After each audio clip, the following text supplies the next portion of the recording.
You all.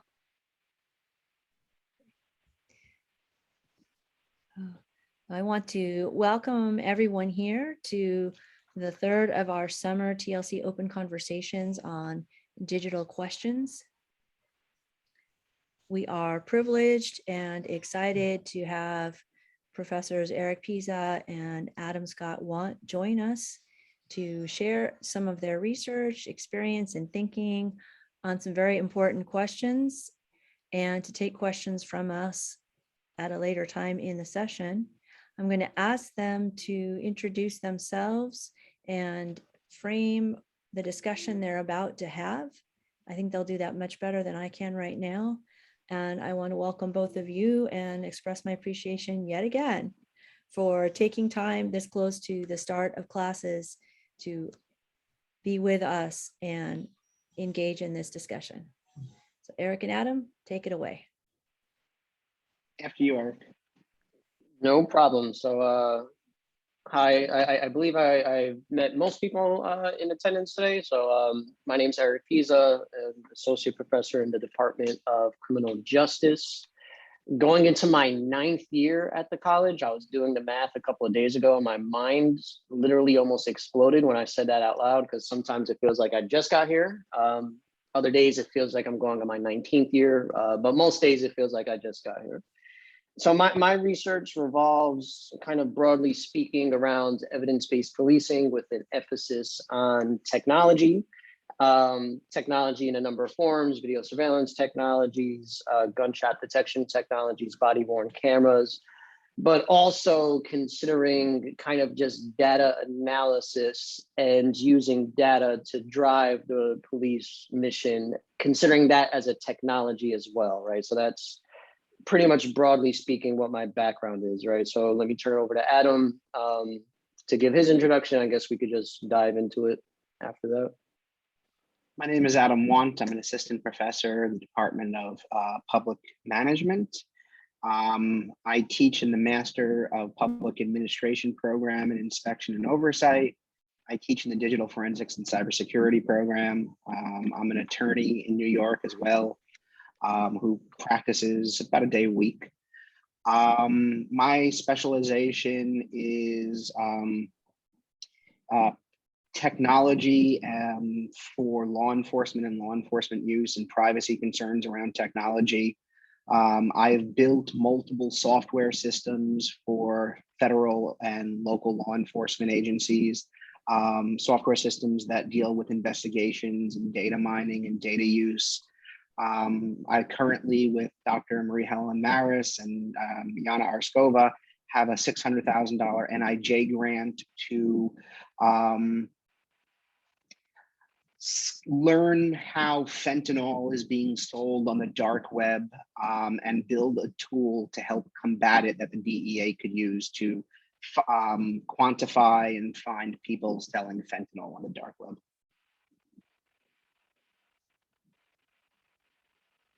All right, great. Thanks for coming, everyone. No, I'm just so how should we do this? Should this be more of a conversation? Did you guys want to pose questions to us? Or should I begin with a kind of just overview of some of the bullet points? I guess, Adam, I guess that's a question for you. How did you want to divvy up the talk here? Yeah, I think, we've kind of broken this talk up into 5 different bullet points, sort to say, or 5 different areas. Yeah. And I think that if we do one at a time and then see if there are any questions, that might be the best way to go about it. I think there's definitely some interweaving issues through all the different bullet points. For example, artificial intelligence. And we'll certainly talk about artificial intelligence and how it touches off on many of these different things. But I think in generally, Eric and I, both of our research and experience,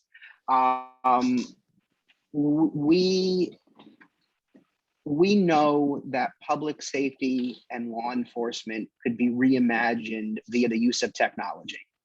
And there are both positives and negatives to this. I'm not trying to paint a perfectly rosy picture here, especially as a privacy advocate myself, which is going to sound weird in a few minutes. But Eric, you want to just start with the first one, and then we'll go from there? Yeah, so the first bullet point we thought of was human factors behind the success of technology. And to Adam's point, right, there's positives and negatives. I've been called a surveillance advocate before, which really upset me, right? Because a lot of my research has just been on surveillance. I'm not an advocate, I'm a researcher, right? So we're certainly not trying to paint a rosy picture here. But right, I think there are some certain positives that could be gleaned from the use of technology in criminal justice. My main problem with how technology is used is it's actually used, in my opinion, in a pretty lazy way for the most part in criminal justice, right? My background is in policing, so a lot of my comments are going to be in the context of policing, but police have a tendency to just look at technology like it's an easy button, right? Like those old Staples commercials where you just hit the big red button and the problem's done. They act like the adoption of the technology is by itself solving problems, right? And that's not the case, right? And we fall into some pretty dangerous traps when we adopt technology in that naive manner. In particular, the way technology is used in policing doesn't really support innovation, right? The way technology is used actually supports the standard model of policing, which we have about 40 years worth of research now that shows that's an inefficient model of policing, right? Being very reactive, emphasizing things like arrest as performance metrics, right? Like that standard model we know doesn't work very well. Technology has the promise to help police get beyond the standard model, but far too often they just support the standard model, right? So one of my active projects, which is funded by the National Institute of Justice, is we're looking at gunshot detection systems in Kansas City and Chicago, right? So essentially these are acoustic sensors installed around, installed in the urban area, and they can instantaneously identify the sound of gunshots, right? So the theory being, right, I mean, even something as serious as gun violence isn't reported 100%. And we know for a fact from the research that different disenfranchised neighborhoods actually don't report all of the gunshots that they hear, or even some of the gun assaults that occur. So this technology can give police great insight into this big dark figure of crime that they just don't know anything about. And it could support things like community policing. It could support things like problem-oriented policing. The problem is police spend millions of dollars on these types of systems just to improve their response time, right? And again, we know we have 40 years of pretty sound research that show it really doesn't matter how quickly an officer gets out to a scene, right? Doesn't have any correlation to crime reduction, doesn't have much correlation to whether or not an incident is solved. So again, it's this very expensive technology that police are actually adopting to not do things better. They're adopting it for the purpose of actually supporting practices that we know aren't terribly effective, right? And then before I go in too deeply, Adam, did you want to add anything on that? I do. I think that I agree with everything that Eric said, but with one caveat. I think much of the policing model that Eric's talking about, and if I'm wrong, Eric, just throw something at me. I think much of the models he's talking about has to do with like local and state law enforcement. Yes. When it comes to federal law enforcement, I have seen the opposite, and I've been very happy to see the opposite. Federal law enforcement agencies like the FBI and intelligence agencies like the NSA, they understand, I think they have a much better understanding of what technology really is and the value of data to help solve their problems. Most of the FBI squads that I've worked with and trained, they have specific data scientists assigned there, and they have computer scientists and analysts. And while they definitely want to use technology to help automate regular tasks, they also put deep thought into how to get richer answers and data out of those tasks. And I think that definitely needs to be understood. On top of that, the current FBI director is very, very pro innovation. especially when it comes to technology. And he's investing a lot of money bureau-wide to make sure that different field offices and different squads have the ability to build their own homegrown tools and programs in order to try to solve crimes in new and innovative ways. So while everything I've seen from Eric is 100% correct at the local level, it's literally the opposite at the federal level. And a lot of me wants to ask why. That's a great point, right? And I'm actually going to ask you a question about that, Adam, but let me point something out. So this phrase, reimagining public safety, right?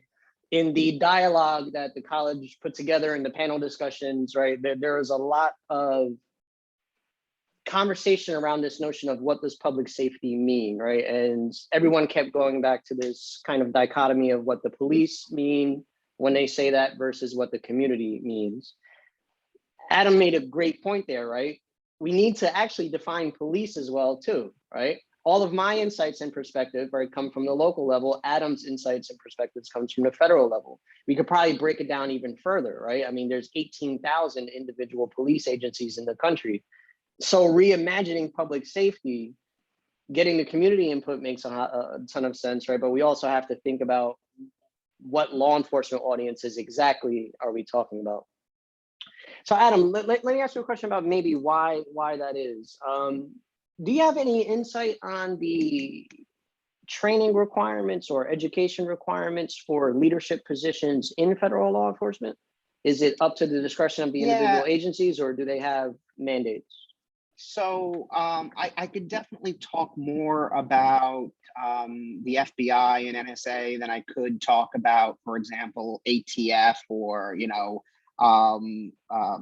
some of the federal protective services, which I know nothing about. But, you know, I think one of the interesting things about promotion and leadership at the FBI has to do with one, they make it very difficult. You know, it's pretty simple to take a civil service sergeant's exam at the NYPD and become a sergeant. I mean, I'm not belittling the skills needed to do so. But don't worry, I'm here for belittling the promotion process in local policing. Don't worry, I'll take care of that. It's an exam-based system that you study for, take, and then if all your ducks are in a row, you get promoted. They're testing your knowledge base and making sure that you're not a totally screwed up cop, right? At the federal level, especially with the FBI, it's very different because it involves a series of performance-based reviews, usually followed by a complete change of detail, rotating from your local field office back into headquarters to learn new and inventive types of things. So if you've been in the field, the New York field office for 5 or 6 years, or 7 or 8 years, maybe you've been on 1 or 2 or 3 different squads. Maybe you worked criminal cases. Maybe you worked counterintelligence or counterterrorism. But now you want to become a supervising special agent. You can't do that without rotating through a headquarters division and getting an entirely different skill set from an entirely different set of people. And it usually, but not always, involves moving to DC. And there are some good points and bad points about that. I mean, if you have a family and if you live in New York or Ohio or Miami, picking your family up every couple of years and rotating through DC could be quite disruptive to your family. But then again, there are ways around it that are kind of unique, but rare. So I think that there is definitely this chain of promotion in federal law enforcement that involves the things that they're more performance-based than test-based. And I think that that's very important to distinguish. Yeah, no, at the local level, right, it's, as you know, it's obviously the opposite, right? We're concerned with whether officers know the law, know when they're allowed to put handcuffs on someone or shoot someone. And we give very little thought whether or not they know anything about data-based practices, about evidence-based policing, right? So everything that makes an actual good leader, right? We don't account for that in the local law enforcement promotion process. There's been some discussion and some work around trying to change that, right? So Cynthia Lum and her crew down at George Mason has been spending a lot of work on that, right? But it's by no ways a national model. There's some good examples, right? So let me not be overly negative, right? I think at John Jay, right, we have a good example. So the NYPD, for example, has been sending, I was going to say all of their captains. That's not quite true, right? But a good chunk of their captains, right, their precinct commanders get sent over to John Jay to get master's degrees, right? So this NYPD master's program has been going on for a few years.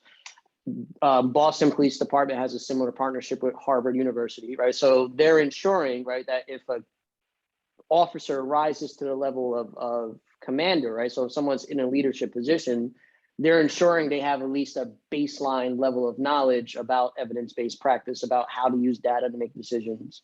But again, those are the outliers, unfortunately, right? Like most police departments don't have anything like that on the local level. Let me add to that, the NYPD is usually an outlier because of its size and resources and scope. Yes. So the NYPD has data scientists, they have research scientists, they have a lot of positions that a normal small or medium police department wouldn't even consider. Yeah, exactly. Yeah, so far too often, so I'm teaching a crime mapping class for working crime analysts this summer. And far too often is a story one of my students shared with me yesterday, right? So this is a crime analyst has been with this agency for about 12 years, and she says her prominence in the agency is entirely contingent on who the chief of police is, right? So she said when she was first hired, the chief of police was very into data-driven analysis, data-driven policy. So she said she was very involved in setting the day-to-day mission of the police agency. She said now, over the last 3 months, last chief retired, and they hired a chief of police who retired as a sergeant from a smaller agency.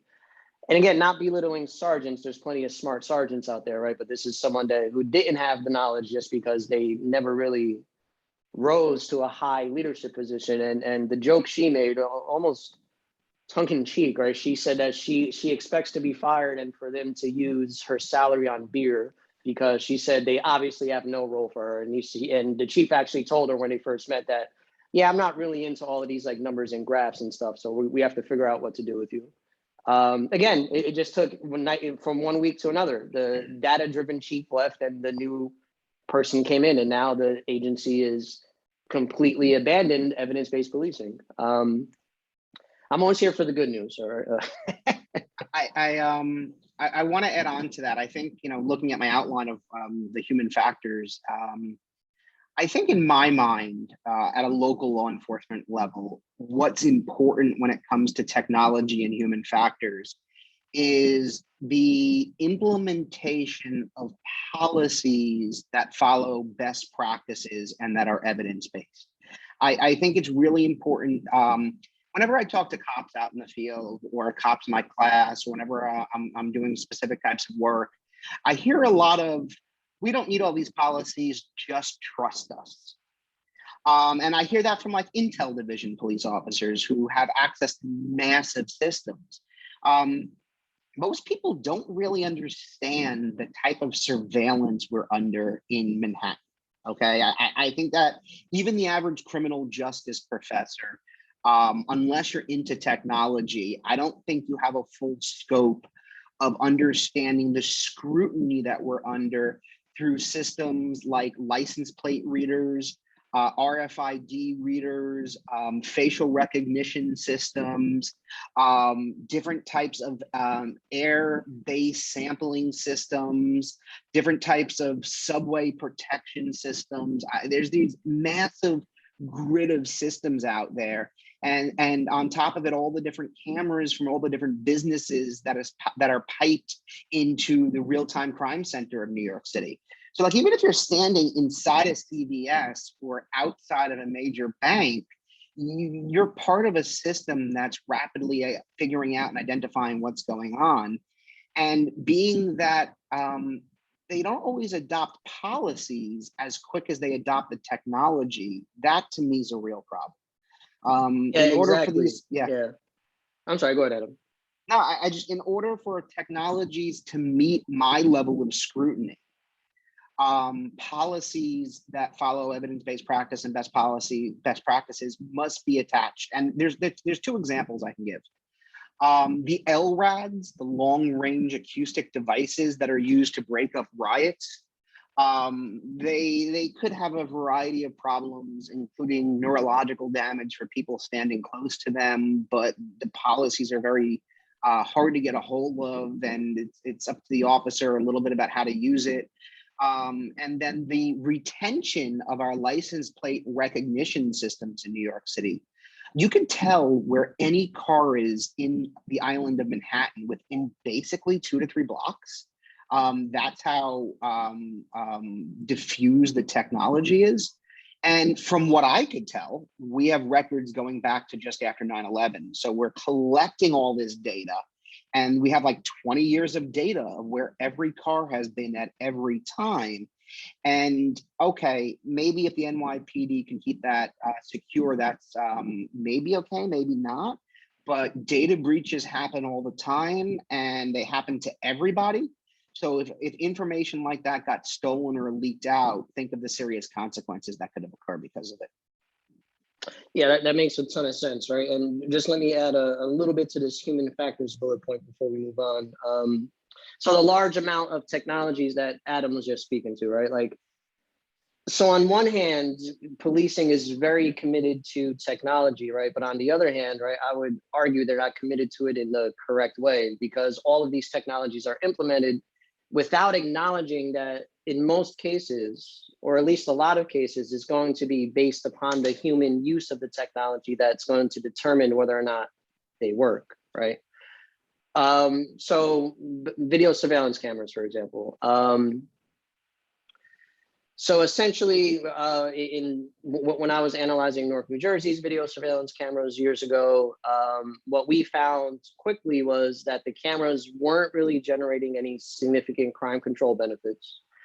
And we found that was because the operators essentially lost the desire to proactively monitor the cameras and report pretty serious events over time, right? So for example, the problem that the operators kept reporting was that they would see what would be, again, pretty serious events, individuals carrying what they believed to be guns, right? Now, they wouldn't see the firearm, so they couldn't confirm 100% that it was a gun.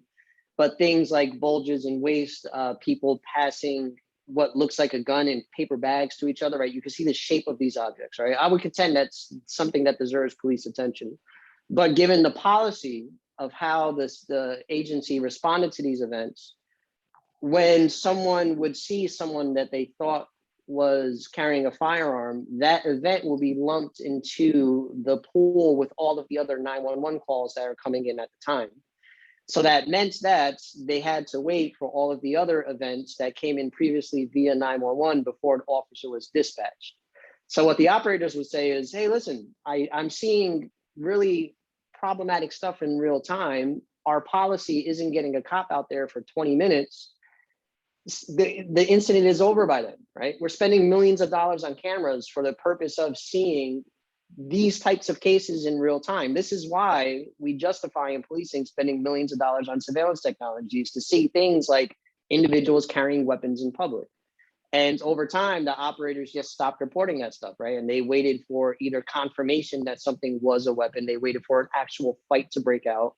They waited until a crime actually happened before reporting this stuff, which again flies in the face of why you would want a sophisticated surveillance technology to begin with. But since the human factor was overlooked, right, no one really thought about that when they initially invested in the camera technology.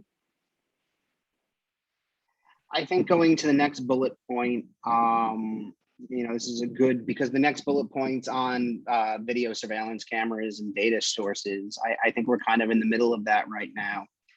And I think it really pays to understand how different police departments have it in this area, as Eric was pointing out.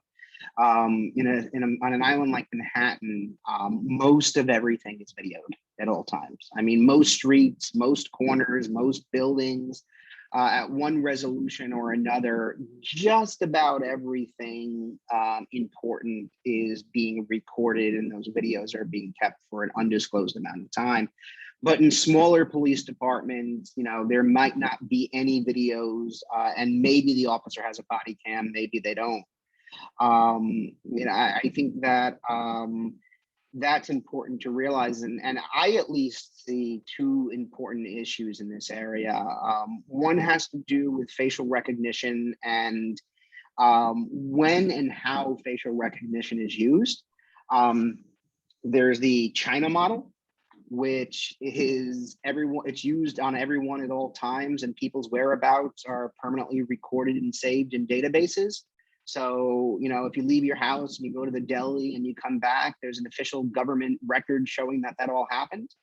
And then there's the model, which I see and I think is more appropriate, where facial recognition is used on a case-by-case basis when you have a picture of a suspect.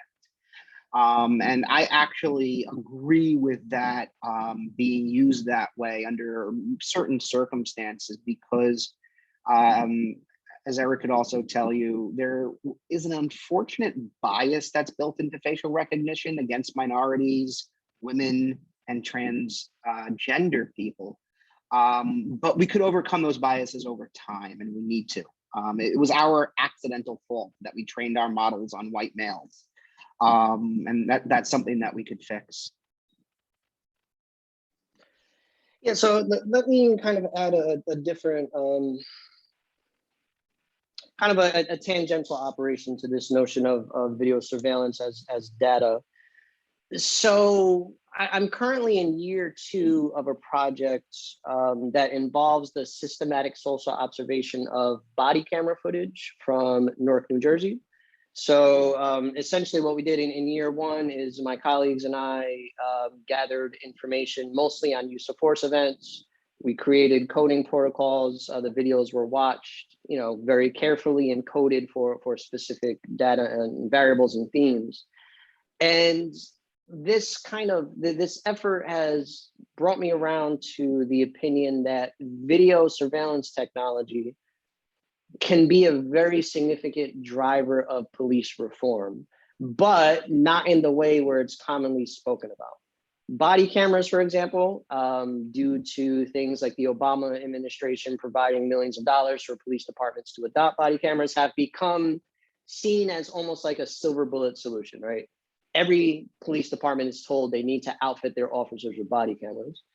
However, that doesn't really reflect the research evidence, right? Research evidence shows that the effect of body cameras are actually really mixed, right? They work well sometimes, they don't work well, and other times it's really hard to predict when body cameras are going to succeed.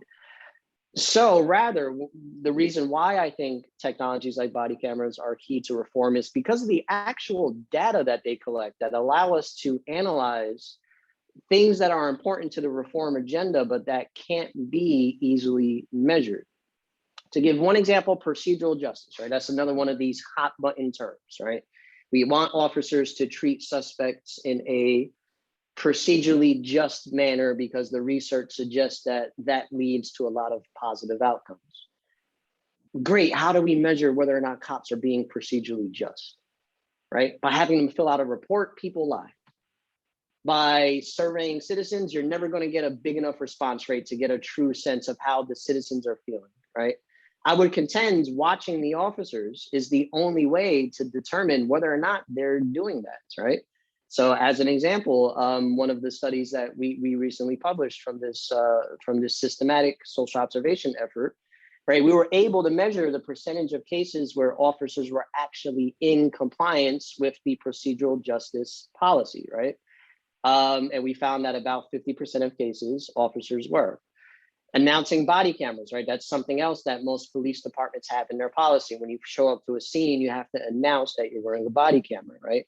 Again, there's no real way to measure that outside of actually observing officers. And it's not practical to physically observe officers, but it's very practical to systematically analyze this data to determine whether or not these policy measures are actually being adhered to, right? So essentially, so this effort has led me around to really thinking that the actual videos themselves are tools to reform and not necessarily the cameras themselves.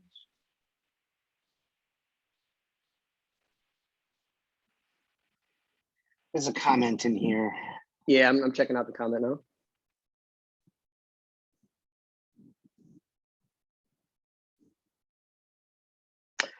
What do you mean, Henry? Can you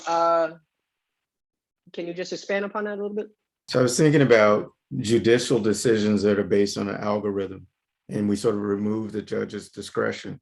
And the whole point of having a so-called elite in that position is because we value their thinking.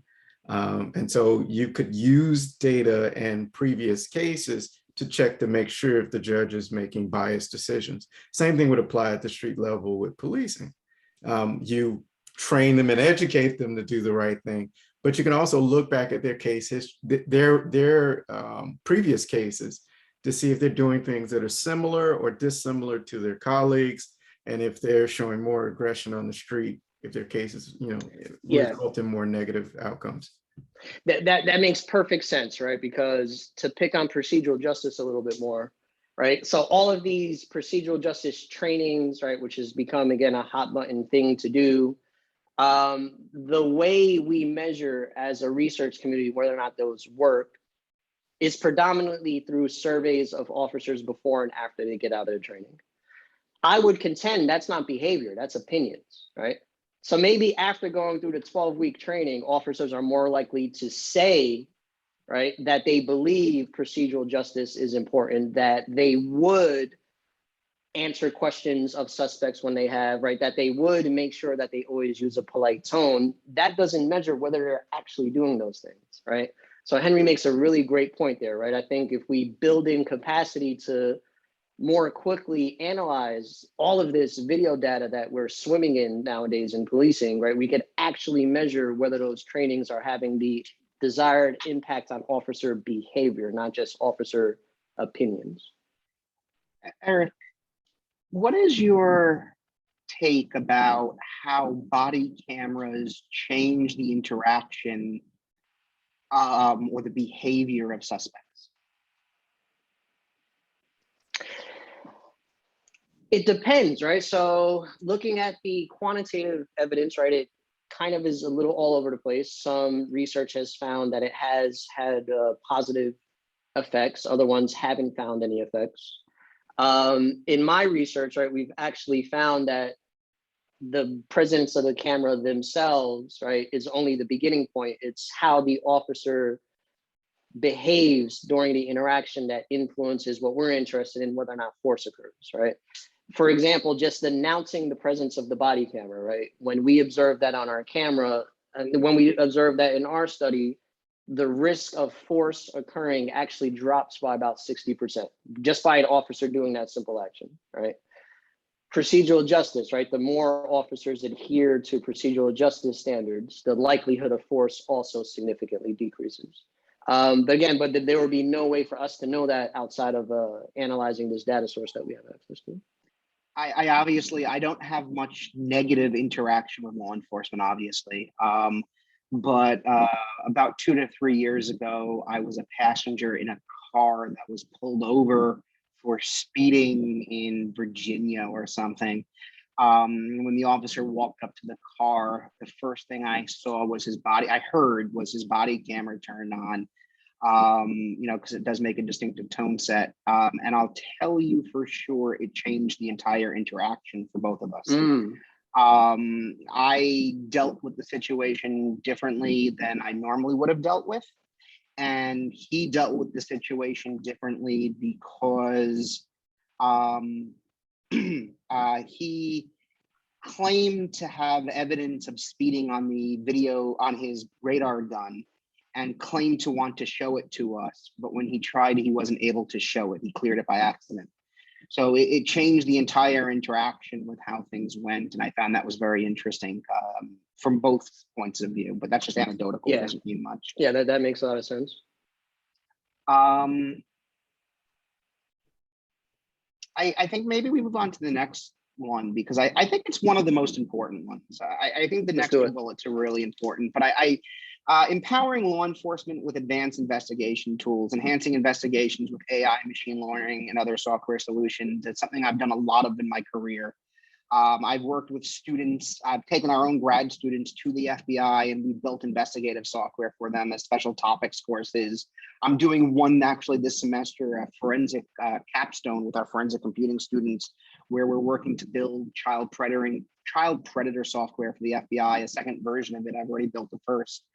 But let me just say a word before we start, because it's a scary word. And it's actually two words, and it's artificial intelligence. I think if you watch the news and if you hear from the world's smartest people, or at least the smartest, most exposed people, the people with the most exposure who are up on top, you'll hear two very different sides of the story. You know, some people will say that AI will solve all of our problems in the future, and that it's an extremely powerful tool that, if used right, will provide great benefit to society.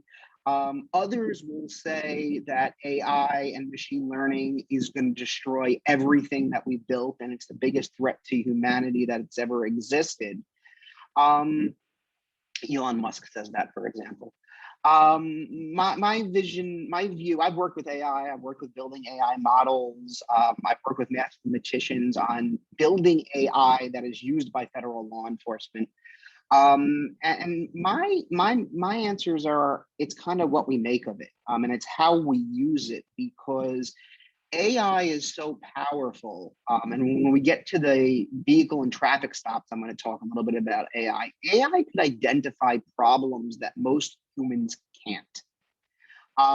It could provide data and analysis at levels that most analysts and law enforcement experts and researchers and faculty would miss in a million years. But it also could provide fake flags. It also could provide wrong data that is accepted as right. And we see that as often in facial recognition, where people are arrested because the computer says it was you that committed the crime, right? We see that. But my question is, how invasive do we allow AI to be in determining how humans are treated? And let me give you a great example. Suspicious behavior of a suspect. Let's say you have a suspect casing a joint. That was really weird. I don't know why I just said it like that. I feel like I was in the 60s. Let's say you have a suspect planning to rob a building.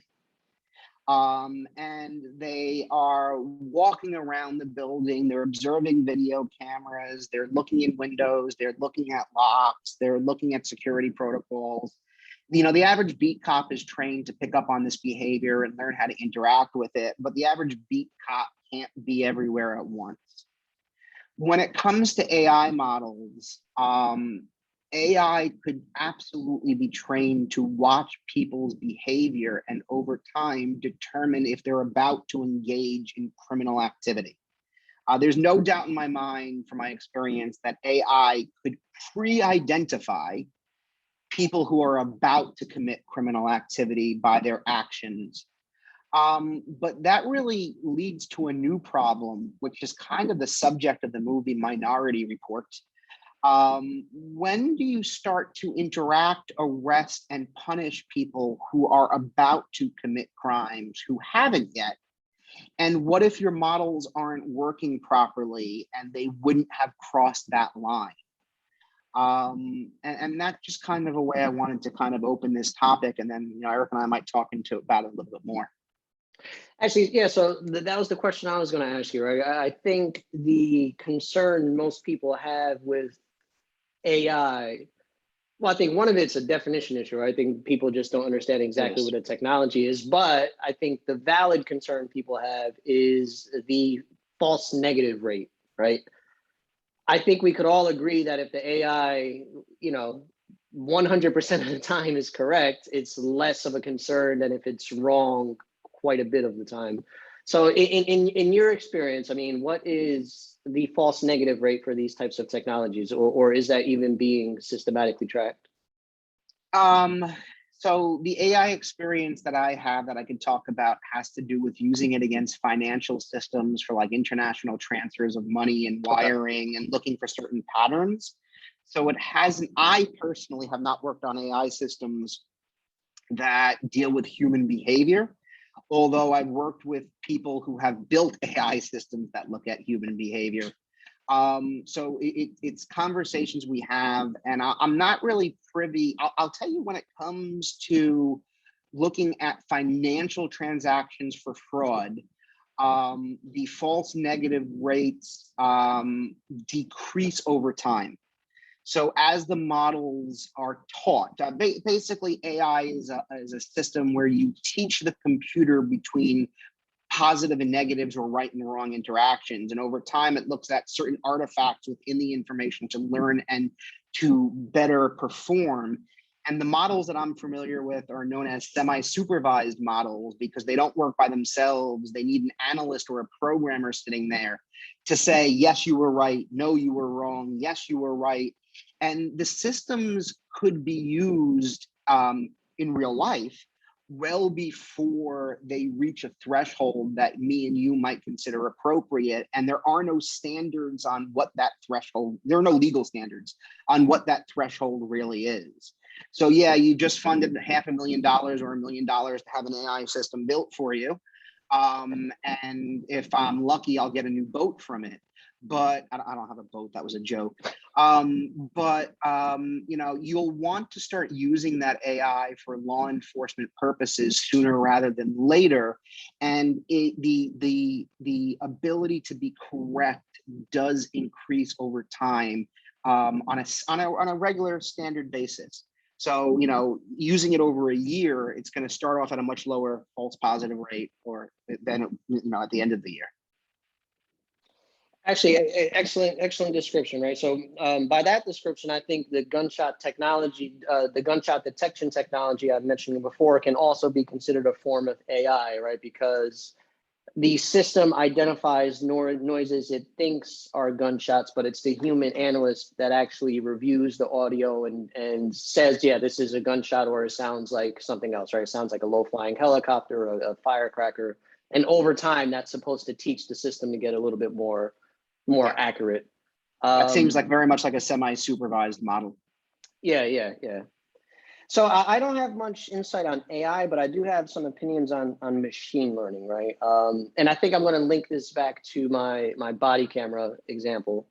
So again, like I am now firmly of the belief that the type of in-depth systematic observation of body camera footage my colleagues and I have been doing, that's something every police department with a body camera system should be doing on their own, right? Far too often, police don't look at body camera footage until something bad has happened, right? We had an ugly use of force event, someone complains about an officer behavior, that's when they go and look at it.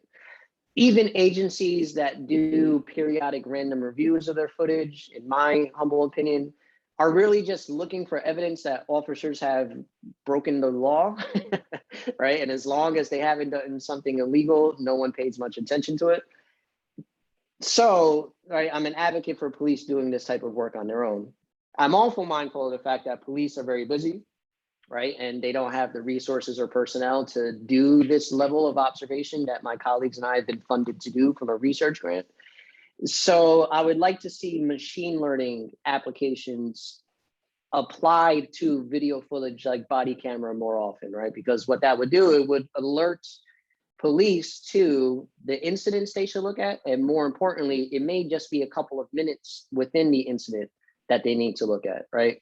For example, if we're interested in the announcement of a body camera, we could train a machine learning algorithm to just identify the footage that doesn't have that, right? And they could go in and verify whether or not the officers had the opportunity to inform suspects of the camera and didn't take it.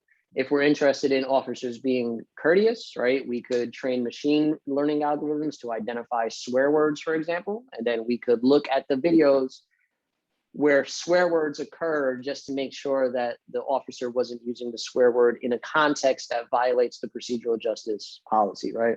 So I agree with Adam there. I think there is promise for using some of these advanced analytic tools that I think the public is a little bit afraid of, right? I think there actually are useful applications for them. All right, so did you want to move on to the vehicle traffic? Let me say one more word on this, and Go for then it. we can move on. AI machine learning is a little bit different, and the technical differences right now don't make much of a difference to this group. But what is important to understand is I 100% agree with what Eric just spoke about in terms of body camera footage, but those levels of metrics could also be applied to law enforcement metrics in general. And there's software companies out there that track law enforcement metrics and could help identify which officers are doing better than others and help identify, where there are problems. And a lot of the software could apply algorithmic and machine learning protocols in order to help look to see how strong or weak law enforcement officers are and what training areas they might need more areas in. And unfortunately, and I do mean unfortunately, this technology, these software is barely used. It's not used enough. We have CompStat in New York City, and New York City is just a big New York City is different than most. So let me not even get into that conversation. But the majority of law enforcement agencies in this country could certainly employ law enforcement data solution companies and data mining companies to help them improve the interaction between law enforcement and the public, and they simply don't do it because there are no mandates from states or federal government that they do it. So it's just business as normal. Don't break anyone's head open by accident and you'll be okay kind of mentality, instead of how do we better ourselves to serve the community better.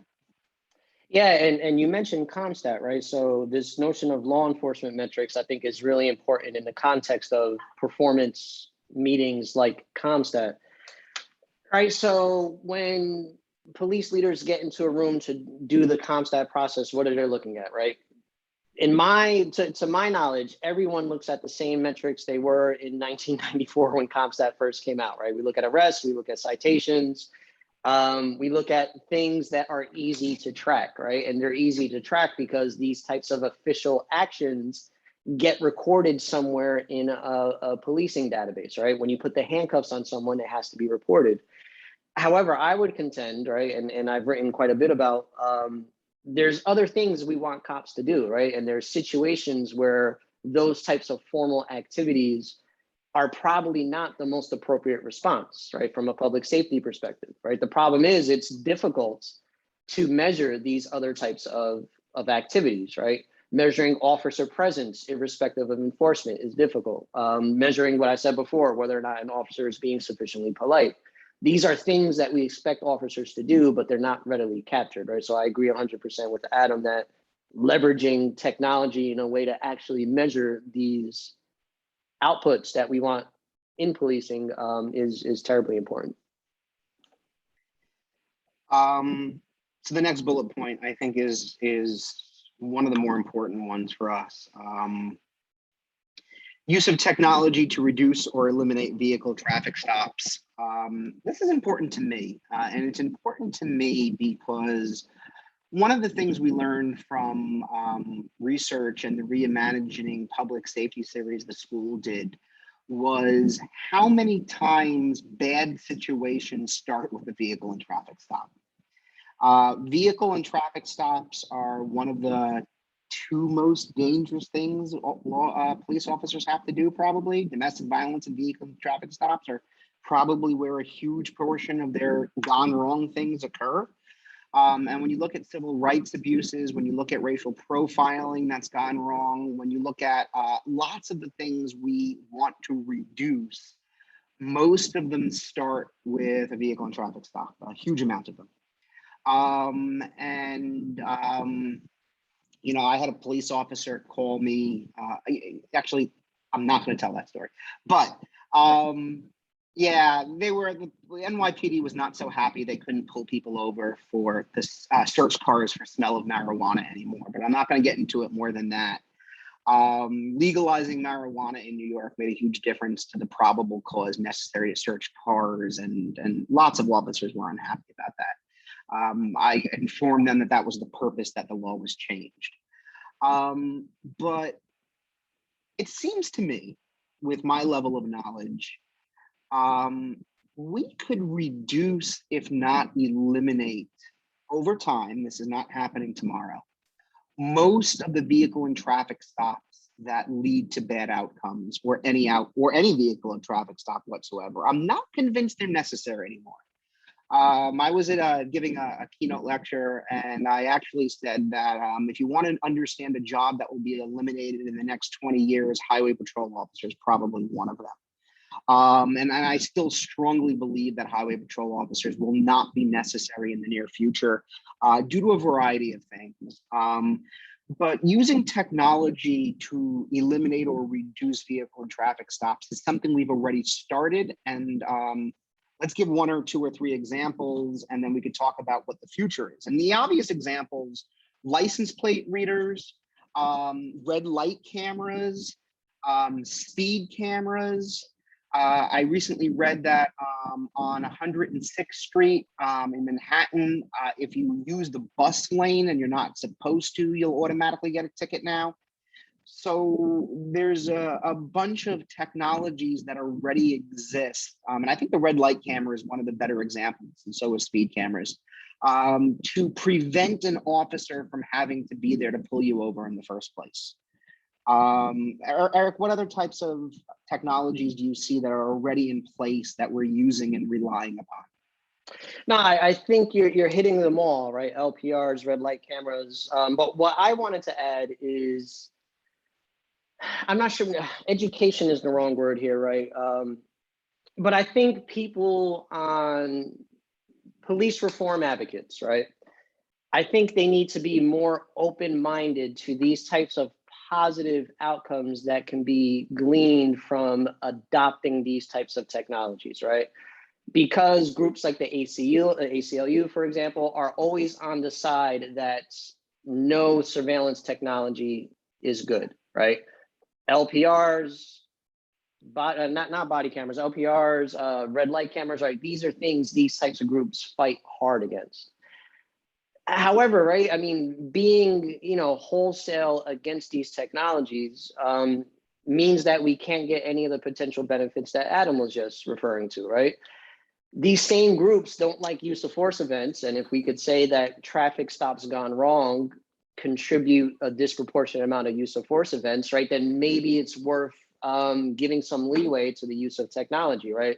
But far too often now, depending on the side of the argument you're on, right? Like we're in this binary mindset where it's like either no surveillance or we're going to surveil everybody, right? Same thing with the defund the police movement, right? These things cost money, Adam was talking about, right? So if we're going to have a binary mindset where we're either going to fund the police adequately or we're just going to take all of their money away, then we're not going to be able to benefit from these types of technologies in the manner that Adam described. I think it gets more complicated and interesting for me when you start to think about new technologies that could be developed to reduce law enforcement interactions with vehicle and traffic stops. I am of the opinion that within a 5 to 6 year time frame, if we wanted, and again, the ACLU would be very pissed because we'd have to have cameras everywhere. We could make the highway patrol officer or the vehicle and traffic officer obsolete. We could easily pick up on things like drunken driving and driving while under the influence using AI systems that are far more accurate than any police officer could be with their own experience. A police officer could be told exactly what car is being driven by a drunk person and where they are.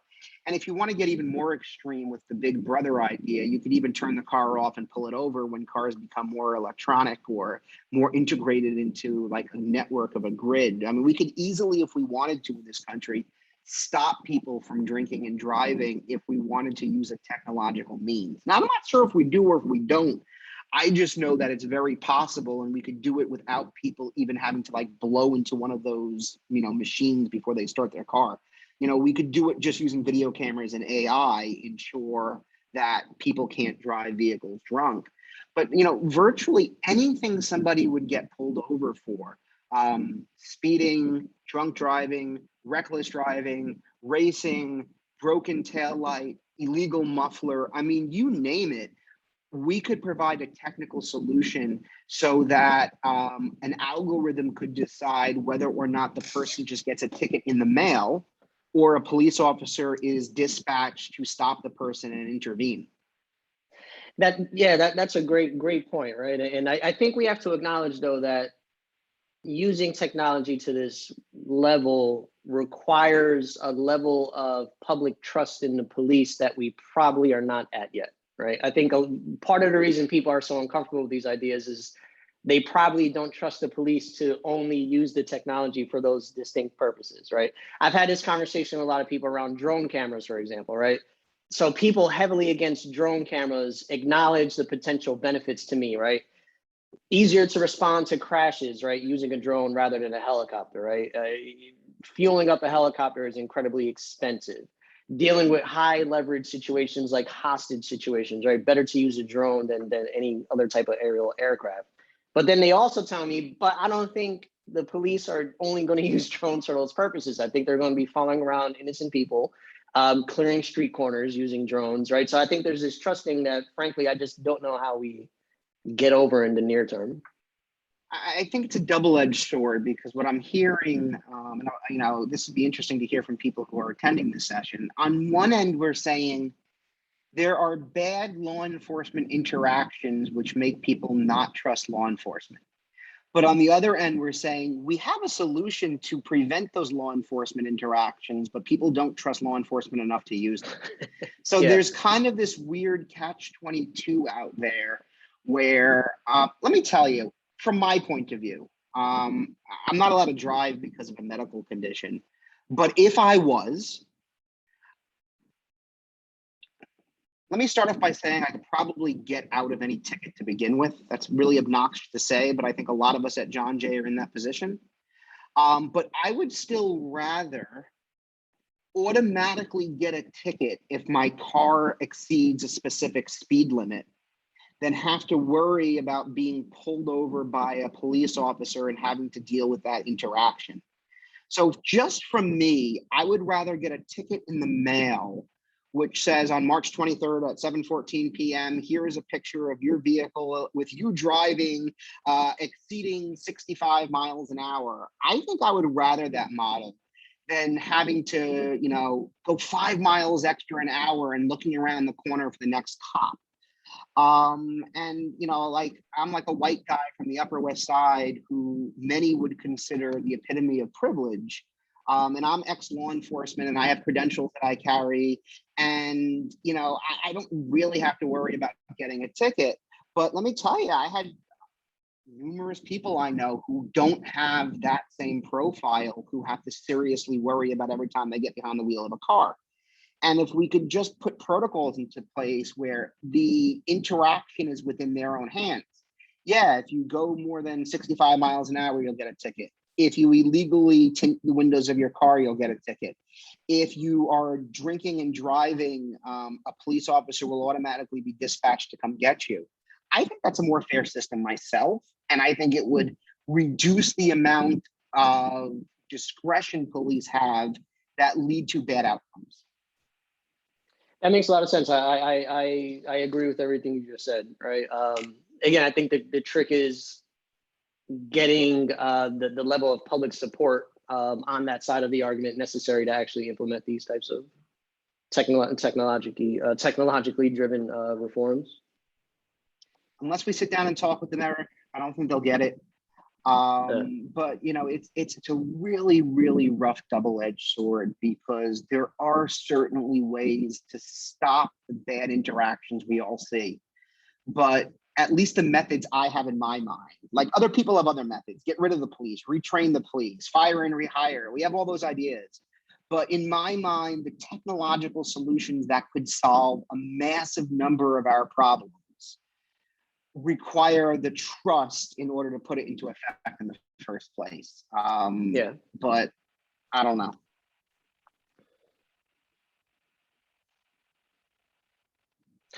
Yeah. Any other? Yeah. No, Okay. so your perspective on you'd rather get a ticket in the mail than be pulled over. It's been quite some time, right? But when I was a younger driver, I got pulled over quite a bit. All right, I was, you know, it was my foray into driving was very much trial and error, right? I didn't figure it out until I was in my mid-20s. I had my license suspended a couple of times. I've given too much information, but being pulled over is terrible, right? It's a terrible experience, right? And I never did anything serious. I blew through some stop signs, right? I mean, I never had force used on me, but every time I got pulled over, it sucked. Right. So I think I agree with you that, like, you know, I never beat any of those tickets back in the day because I wasn't credentialed yet. Right. So I got tickets anyway. So if that was going to be the outcome, then if I could be punished while avoiding that negative interaction, I'm with you. I would have signed up for it. Anybody, I'm curious, people who are attending, how, what's your opinion on this? Would you rather automatically get fined when committing a traffic violation, or would you rather have to worry about the police pulling you over and having that level of interaction? I'm just curious if anybody wants to speak up.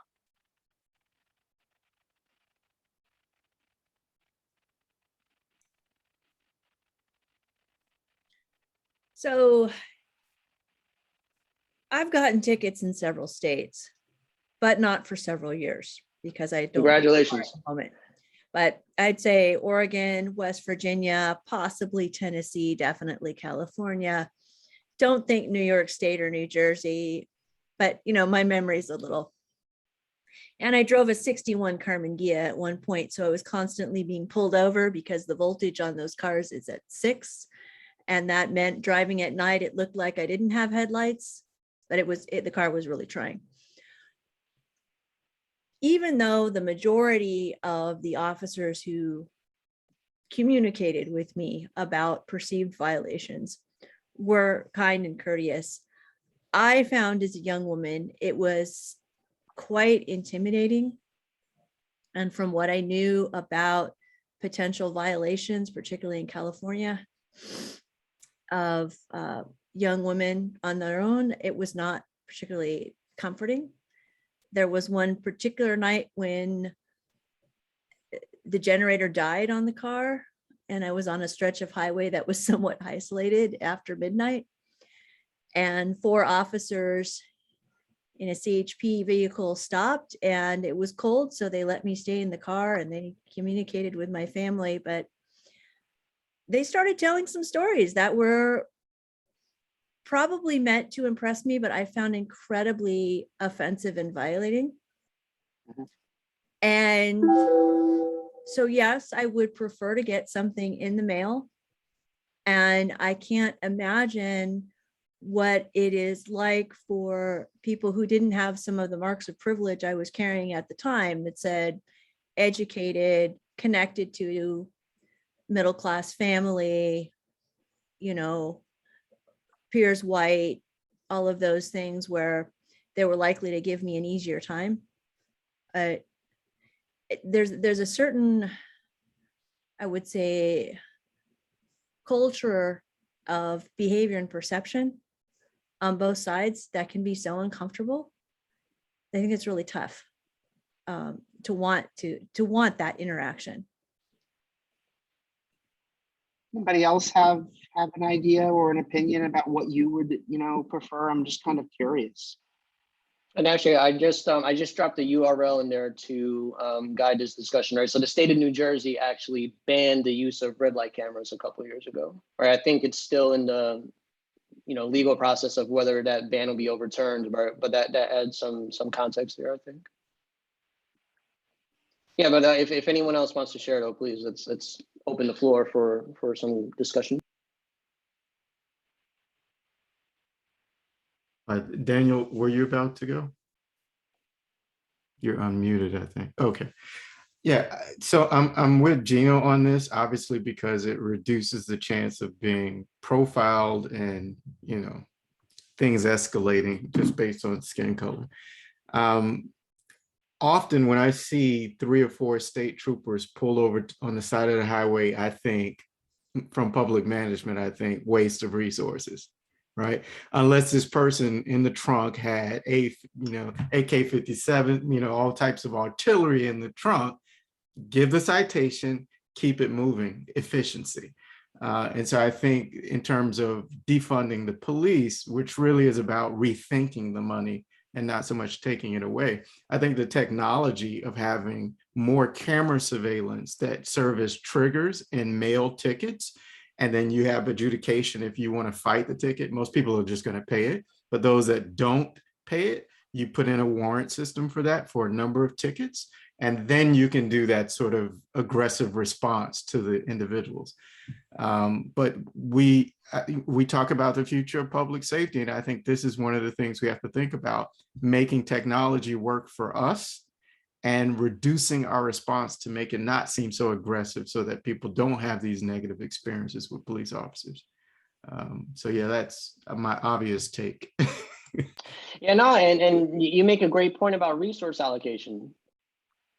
There's probably better ways for cops to spend their time, right? I mean, there's specific issues that are very non-controversial and everyone agrees need attention, right? I think everyone agrees that reducing gun violence, for example, should be a police priority, right? So if we de-emphasize traffic enforcement and we shifted attention towards a problem like that everyone agrees with, I think we'd be better off.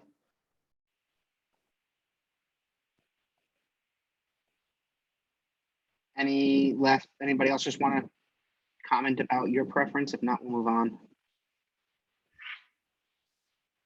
I would, Eric, I'd be really interested in a national or a regional surveying the public on this issue. I think it's actually a really interesting, simple future research. And I'd love to do it with you, that could do a sample survey and actually ask the public's opinion on, give them a few different models and say, which one would you recommend? And then being able to look at how different segments of the population answer the question differently.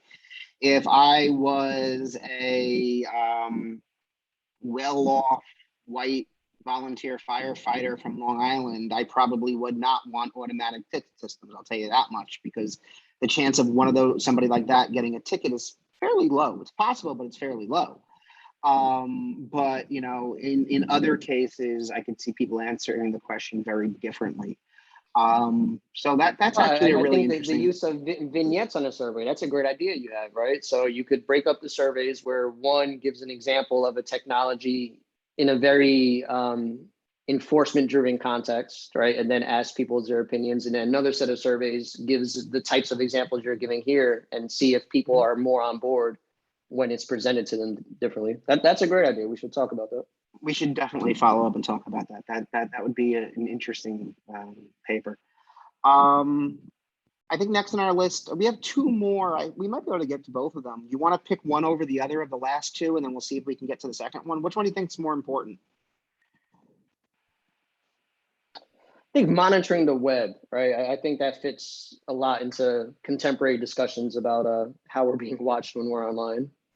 So let me start off with a disclaimer on this, because I have done a lot of work with law enforcement on this, more than is even discussable.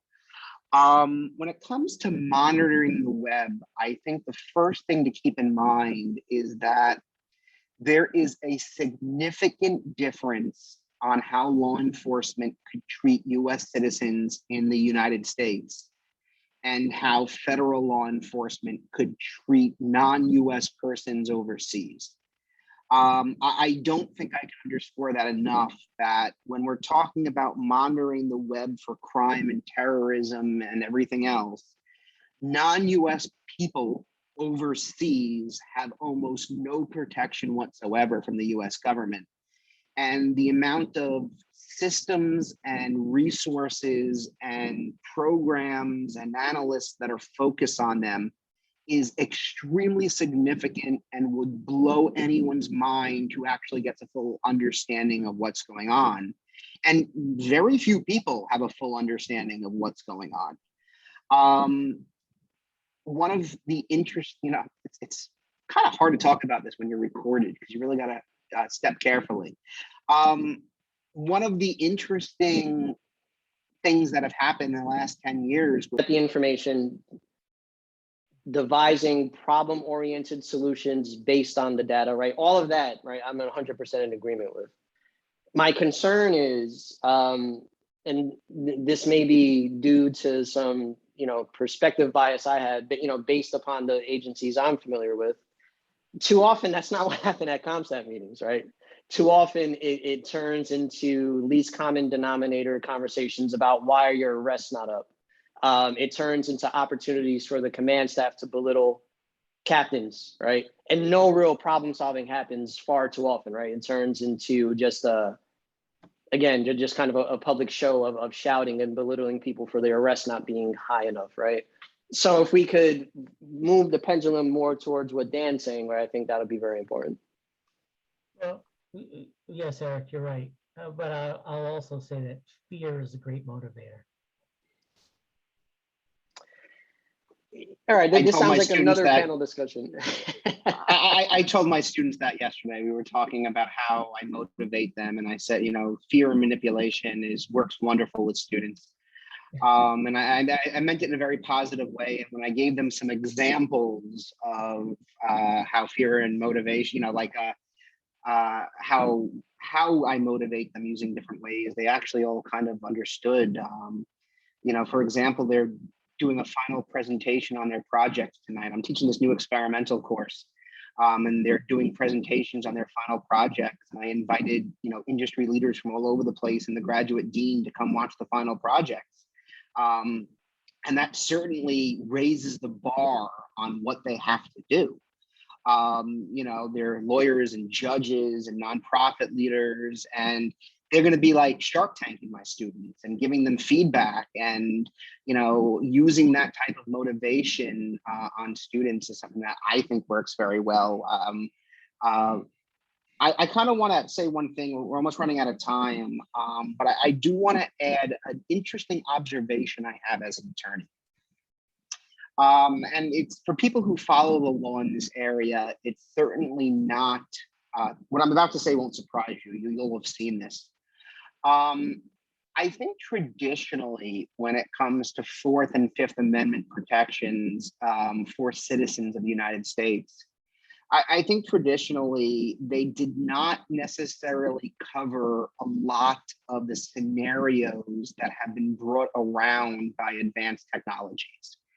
And I think for a very long time, there were lots of questions as to, if I keep my journal in the cloud, how does that affect law enforcement getting access to it?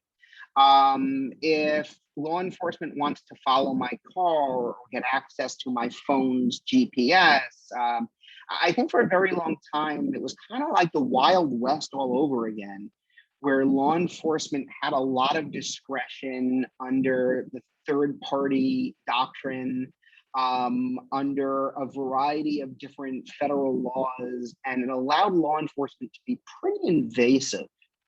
And what I want to make clear is that we've had a series of Supreme Court cases, and almost all of them have provided greater levels of protection for the average day citizen from government overdoing it and overstepping their bounds when it comes to the use of technology. It goes back in time all the way to Kylo versus the United States and using thermal imaging to look at a grow house. And then you have like Jones, which involved GPS on cars and whether the FBI could just come up and slap a GPS on your car. And then it went to Riley versus California, which said that police can't just image your phone just because they arrest you and get all your data. And recently we've had Carpenter versus the United States, where the Supreme Court said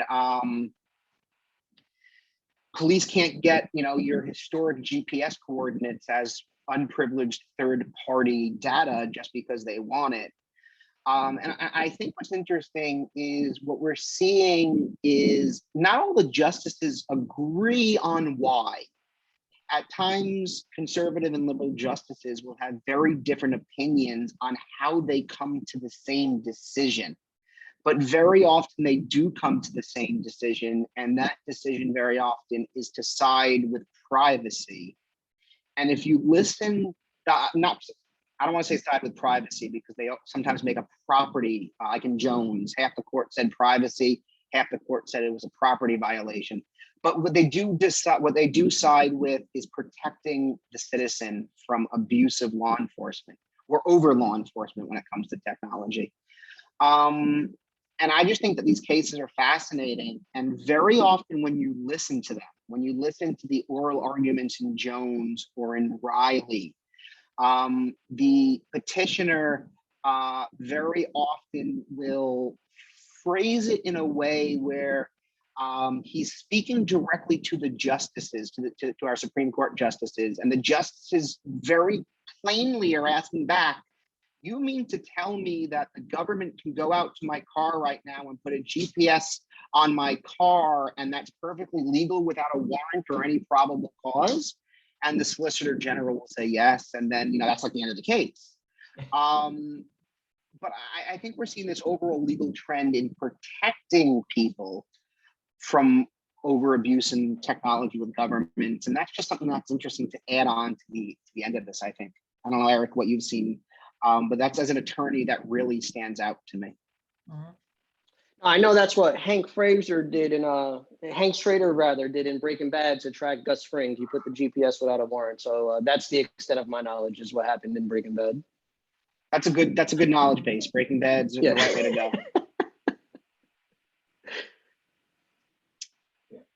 Is that it, or?